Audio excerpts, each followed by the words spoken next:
Ahora, está también de moda hablar de las comunidades digitales, ¿no? O sea, Facebook o Twitter en sí mismo no son comunidades, pero sí son espacios que pueden derivar en una comunidad digital. ¿Tú crees que eso es posible? O sea, ¿cómo darle un uso más, a ver, entre comillas, útil a Facebook o a Twitter desde el punto de vista, por ejemplo, educativo?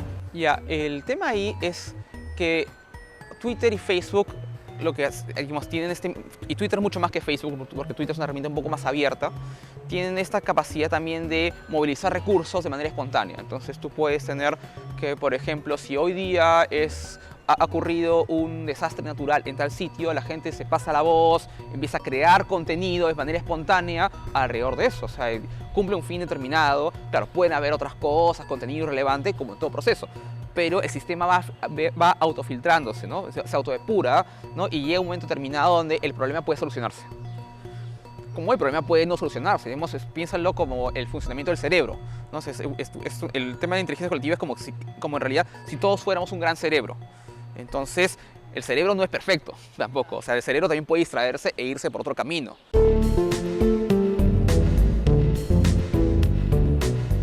Seguimos investigando si en el Perú los espacios digitales son inteligentes, sirven para crear ideas o para solucionar problemas. Y vamos a conversar con Fernando García, director de comunicación online de Llorenti Cuenca, que además hace ciertos estudios o aproximaciones acerca de quién influye más en las redes sociales, para ver si en verdad quienes influyen más en verdad ayudan a generar ideas o en verdad provocan soluciones o simplemente influyen. O si provocan problemas. O si provocan problemas. La manera en que yo lo veo, que no es una verdad absoluta, es una apreciación personal, es que la influencia se mueve a dos niveles, ¿vale? Una primera en la que podríamos decir que alguien influyente lo es en el sentido en que es capaz de mover, de difundir mensajes de una manera rápida y con un gran alcance, que llega a muchas personas, ¿vale? Y la otra, yo te diría que es de personas que no pueden difundir estos mensajes de una manera tan rápida y a tanta gente, pero que sí que son capaces de provocar cambio. Y ya que hablamos de influencia, hay algunas aproximaciones que hablan de que no todos nos comportamos igual en los entornos digitales, ¿no? Ni con la misma frecuencia, ni incluso con el mismo impacto. Y esto en la línea de lo que tú comentas. Entonces tenemos un primer peldaño en el que todos nos informamos, uno en el que todos difundimos, un tercero en el que creamos contenidos y finalmente solucionamos o generamos ideas. De estos peldaños, ¿cómo crees tú que mayoritariamente se comportan los usuarios en los entornos digitales en el Perú? Yo te diría que sí, obviamente hay una gran capa de población que aún se está informando. Desde el principio hubo una comunidad de generadores de contenidos y creo que lo que está pasando ahora es que parte de las personas que solo se informaban están empezando no a generar contenidos, pero sí a moverlos. En ese sentido, seleccionan y mueven lo que más les interesa. Y la creación de soluciones, ya más hablando de si son o no inteligentes estos espacios, hay de gente como notable, el tipo Vargas Llosa, que dice que en verdad todos los que estamos en el Twitter o en el Facebook somos un montón de tontos o de monitos que estamos dando cualquier tontería de retweet o estas cosas. Y más bien hay gente que sí cree que aquí hay inteligencia, que de alguna manera se organiza espontáneamente sin que nos demos cuenta y que eventualmente sirve para eso, para crear soluciones, ideas o responder a un problema. ¿Cómo ves esa situación en el caso del Perú? ¿Estamos todavía muy lejos de que existan esas respuestas o ya hay indicios de algo así? Aparte de la famosa constitución islandesa que se ha hecho una parte colectivamente en Internet, hay pocos, por no decir ningún ejemplo parecido a este.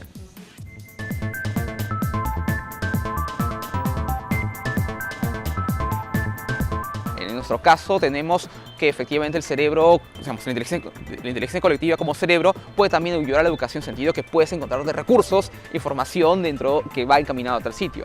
Yo puedo encontrar, por ejemplo, dentro de Twitter gente que usa el hashtag, digamos, ICT4E, que en inglés es Tecnologías de Información para la Educación. Y tú alrededor de ese hashtag encuentras gente que suma y espontáneamente, sin que nadie planifique, va añadiendo, mira, este recurso existe, este otro recurso existe, esta investigación existe, esto se hace aquí, esto se hace allá.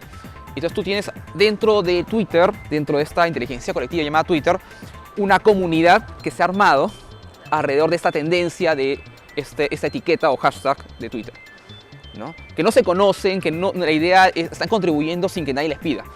Entonces tú tienes ahí toda una tendencia que se va creando. Y así se van creando tendencias, ¿no? No necesariamente comunidades, pero sí gente que se suma, entra y sale de una corriente de, digamos, de opinión o idea.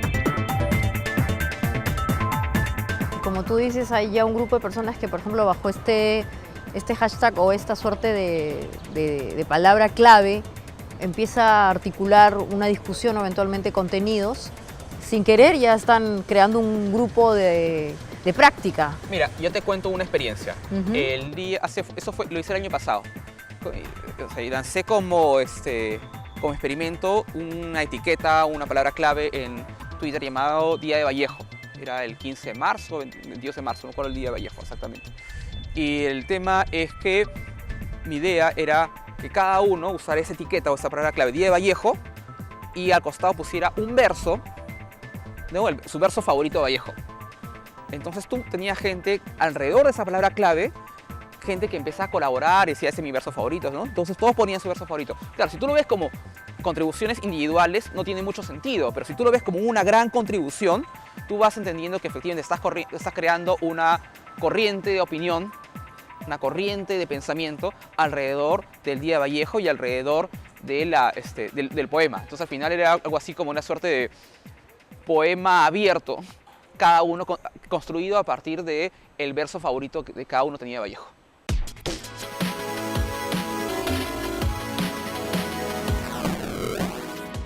Lo que está pasando actualmente es que las empresas están empezando a permeabilizarse, es decir, que están incorporando a los clientes dentro de sus procesos, cosa que es diferente a lo que pasaba antes. ¿Y esto qué significa? Que tenemos muchas personas en el exterior de la empresa que ahora pueden aportar conocimiento al interior de la empresa. Es decir, si aprendemos a relacionarnos adecuadamente con nuestros clientes, ellos son quienes nos pueden decir qué es lo que quieren, qué es lo que estamos haciendo bien, qué es lo que estamos haciendo mal. Bueno, en el libro Relationix yo mapeé más de 30 herramientas diferentes que se deben incorporar en una estrategia digital.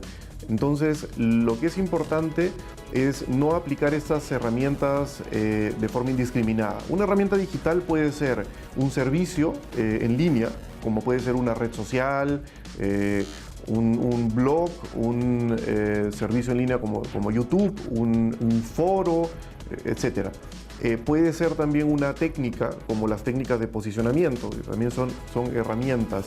Lo importante es que no apliquemos el uso de herramientas de una forma indiscriminada y dispersa, sino que las organicemos en función a iniciativas que estén organizadas de una forma estratégica.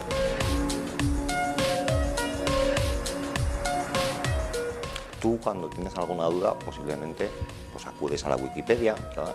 Te comunicas con personas a través de Facebook, Twitter, posiblemente hagas trabajos en común con otras personas a través de blogs privados, donde trabajáis, por ejemplo, en un libro, ¿vale? que vais a editar. Hoy en día todos estos procesos están fuera del ámbito de las empresas.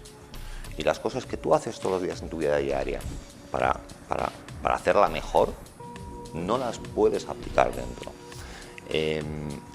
La velocidad a la que las empresas en general en Perú están adaptando estas soluciones de comunicación interna, ¿vale?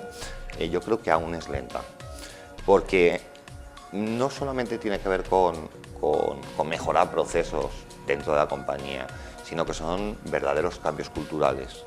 Y ante esto, pues muchas veces las compañías son muy cautas.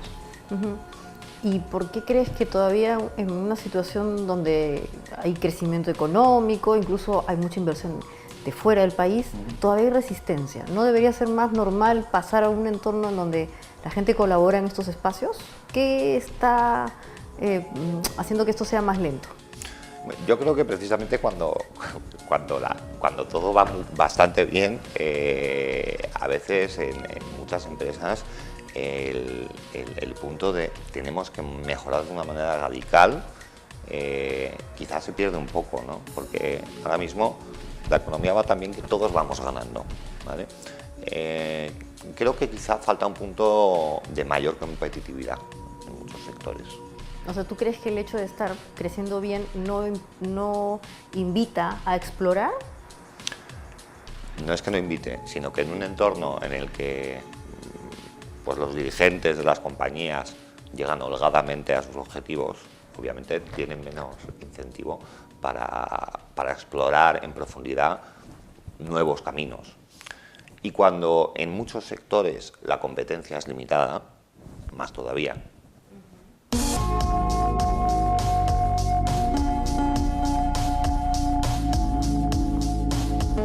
Hay unas dinámicas que se hacen cuando uno quiere solucionar problemas tipo brainstorming, ¿no? Que a la gente le dan los post-its, estos papelitos de colores, y tienes una pizarra grande donde cada miembro pone el papel en función del problema, ¿no? Una solución A, B, C, D.